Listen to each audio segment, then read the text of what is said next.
Hi, it's KCCK's Culture Crawl. I'm Dennis Green, and my guest today is Cavan Hallman from Mirrorbox Theatre as the Out the Box series continues into 21. Cavan, welcome. Thank you so much, Dennis. Happy New Year. Yeah, Happy New Year to you too. So, when you first started Mirrorbox Theatre shortly after moving to Cedar Rapids, now 3 or 4 years ago, Yeah. you never realized that your mission would take this strange right turn and hmm you'd go from being an organization that staged new plays to one that's just staged readings. But I'm going to argue that while obviously we'd all love to be back to live theater, you have been able to multiply your output way beyond what you would have done with a conventional season. Reflect on that a little bit for me. Absolutely. So this has become something that's important to us, not as a replacement for our physical productions, but in addition to our physical productions. And like you said, something that has really increased our output.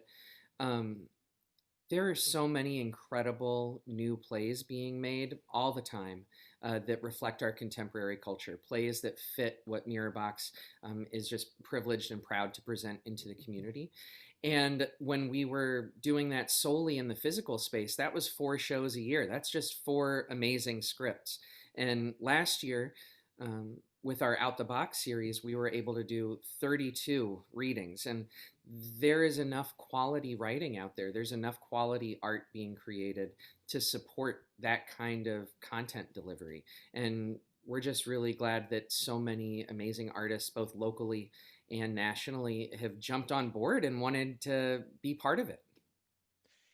And as you said, locally and nationally, you've also been able to, as we've talked many times, recruit outside of our local area. How difficult is it to get someone from, Chicago or Nashville or New York to do an online reading for Mirrorbox? Well, it's frankly not that difficult at all, is what I've found. Prior to moving here, I was developing my personal network as an artist in New York, New Orleans, Chicago, Los Angeles. And I'm so proud of the work that we've been able to do and so confident in the abilities of our local community to be able to hang with these folks, to be able to be in a project together and that it's going to feel satisfying for everybody involved. So, really, I think that it was that confidence that allowed me to ask people to start with. And then, once a few people with those level of credits, like when William Jackson Harper of The Good Place joined us, then it tells other people, it signals like this is a place you can trust. And I feel like we've been able to follow through on that expectation and keep presenting this great work that is collaborating locals with national artists as well. And you're right that there it does really speak highly of the talent within our region because, as you put it, our local actors in Iowa can hang with those folks just Mhm. fine. Thank you very much. Not even just fine. They're doing excellent work consistently, and it's because of the community that we have here that gives people opportunities, so many opportunities. I just, yeah, I lived in a lot of communities before here, and the talent, but also the opportunities for people to practice and to develop their talent, it's really unmatched.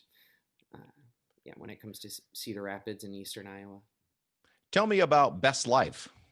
Okay, so this is a really interesting two-hander, two performers that's going to be directed by Lisa Kelly and performed by Jordan Arnold and Joe Jordan. It's written by Melissa Tien, who's a playwright based in Brooklyn. And Best Life is about two women from very different backgrounds who end up sitting next to each other at a cafe. One woman has a lot of privilege. One woman does not have privilege, but however, does have the ability to rewind time 5 minutes at a time and make some changes. So it's a really interesting. Just it takes place in one continuous scene. These two women, like I said, from very different backgrounds, coming into contact with one another. You present the shows live as they happen. They aren't recorded, so it's very much like a live theater performance. And also, the number of virtual tickets that can be purchased is limited too. So it is as close as we can get to to live theater, sitting on our couches and watching over Zoom. Yeah, we love the liveness of it, and just like in a theater, anything can happen. And a lot of theatrical performances come with talkbacks. Our readings have a Q&A session afterwards too, so that people can respond in the moment, respond to the work, and discuss it with the artists who are presenting it. Looking back over 30 performances and change and nearly a year into Out the Box, what about the series or the readings or anything, kind of stands out as, you know, different than what you'd imagined as you thought about how it was going to go? What surprised you along the way? Hmm.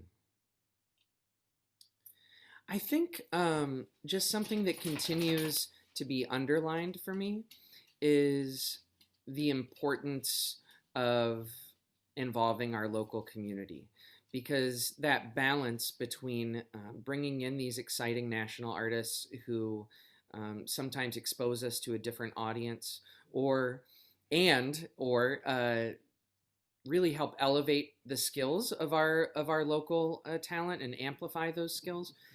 But what I have found increasingly, and I love this discovery, is just that it's important to our audiences to have those local talents involved, and making sure that we remain committed to that while we're maintaining our other values of being excellent and being diverse. That's something that I think is an important lesson to have learned from that first year. The Out the Box Theater series continues with Mirrorbox Theatre. Friday the 15th is the Best Life, and you're continue to do these pretty much every week. Yep, we're going to do 40 in 2021. We haven't announced specifically when we'll be taking breaks, but you can just assume that we'll be doing it on Friday night at 8 p.m. Central, unless otherwise announced. Admission is free, but of course, Mirrorbox takes donations, and all those links are available on your website, including, of course, the reservation link. And Cavan, that site is Mirrorboxtheater.com. Cavan Hallman from Mirrorbox Theatre. It's Best Life, Friday, January 15th, as the Out the Box series continues into 2021. Cavan, thanks for joining me today. Thank you, Dennis. Really enjoyed it. You can hear the Culture Crawl live on the radio weekdays at 10:20, or download the podcast, watch or listen on your own schedule at kcck.org/culture, or using your favorite podcast app. I'm Dennis Green, and I'll talk to you later.